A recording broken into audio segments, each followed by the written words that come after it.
Sævaldur, hérna, þetta var eiginlega komið hjá okkur 5 mínútur eftir en þær komið tilbaka. Hvað klárar þetta síðan?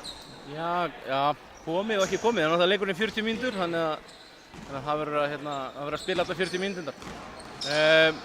Þær voru bara, þær gerðu vel í lokin og við hættum svolítið að sækja körfunni og við pínulítið fórum niður bara, hvað maður að segja, leyfðu þeim svolítið bara að spila leikinn sko. Þannig að við vorum eiginlega að bíða bara þegar klukkan væri kannski búinn og það er einhvern veginn aldrei, það er mjög fljótt að gerast. Ég meina, við vorum 11 stigum yfir mest þarna á þessu tíma og þær eru fljótar að ná því, fá 3-point play og við missum boltan, þannig að það er fljótt að gerast.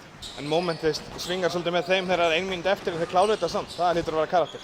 Já, frábært. Við gerum mjög vel. Það er ekkert auðvelt að missa kannski fórustu frá sér en koma tilbaka og þær gerum bara mjög vel og bara ber að hrósa hópnum fyrir það. Það gerum afskaplega vel og spilum bara margar settu fín og flott framlög í dag. Við erum bara mjög kátt með þennan sigur og gerðum suma hluti betri í dag heldur en í gær, þannig að út af það gengur þetta að reyna að bæta sig og við vonandi tókum nokkuð skref fram á því í dag og svo bara höldum við áfram að reyna að gera betur.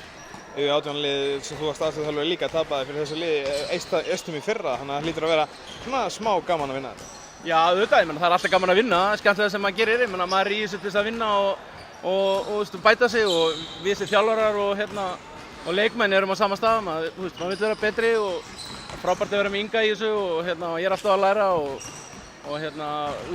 sigurinn er bara fyrir liðið skilur við töpum í fyrra og vinnum núna og bara allir káttir í billi sko.